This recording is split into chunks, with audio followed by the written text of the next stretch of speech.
भाजप आमदार अतुल बातकेळकर आपल्या सोबत आहेत, त्यांच्याशी आपण बातचीत करणार आहोत. मुळामध्ये आपण पाहतोय की निवडणुका या आगामी काळात आहेत, कार्यक्रम जाहीर होण्याचा बाकी आहे. मात्र महायुतीची आता एकत्र म्हणजे महायुती लढणार अशी घोषणा झालेली आहे. त्या संदर्भातच आपण बातचीत करणार आहोत. भाजप आणि शिवसेना महायुतीतून निवडणूक लढणार आहे, काय सांगाल? नाही, भारतीय जनता पार्टी, शिवसेना आणि आम्ही सर्व पक्ष महायुती म्हणून लढणारे पहिल्या दिवसापासून होतं.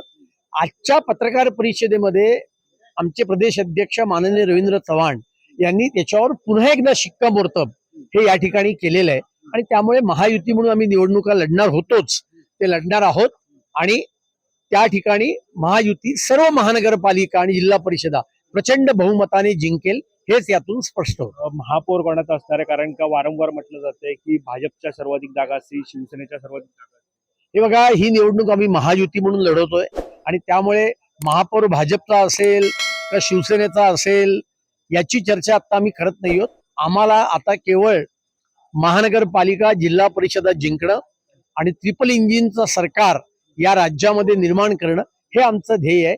भाजप काय जिंकेल, शिवसेना काय जिंकेल, आमच्या दृष्टीने ताटातलं वाटीत आणि वाटीतलं ताटात अशी आमची भूमिका आहे आणि त्याच्यामुळे जनतेचा विकास हे आमचं ध्येय आहे. महायुतीची चर्चा होत असताना शिवसेना भाजप दिसते, मात्र राष्ट्रवादी मुंबईमध्ये नेमकं काय समीकरण असणार आहे? कारण नवाब मलिकांचा मुद्दा उपस्थित करण्यात आलेला. हे बघा, जागा वाटपाच्या चर्चा होणार आहेत मुंबईमध्ये. नवाब मलिक जर का जागा वाटपाच्या चर्चा करणार असतील तर त्याच्यात आम्ही सहभागी होणार नाही.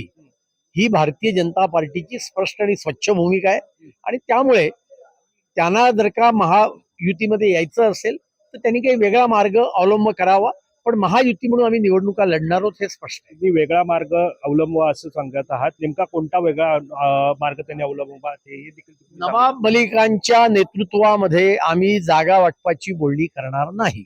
पण अजितदादा असतील, तुम्ही असतील, शिवसेना असतील, हे एकत्र महायुतीमध्ये देशद्रोहाचे त्यांच्यावरती आरोप सुद्धा झाले होते. मात्र मागच्या महायुतीपासून ते तुरुंगातून बाहेर आल्यापासून ते सातत्यानं महायुतीसोबत एकत्र असताना पाहायला मिळत आहे. आता ही भाजपची भूमिका तीच आहे. भाजपची भूमिका तीच आहे, म्हणून तर आम्ही भूमिका सांगितलेली आहे की नवाब मलिक जर का बोलणी करण्यात येणार असेल तर आम्ही बोलणी करणार नाही. धन्यवाद आमच्याशी बातचीत केल्याबद्दल.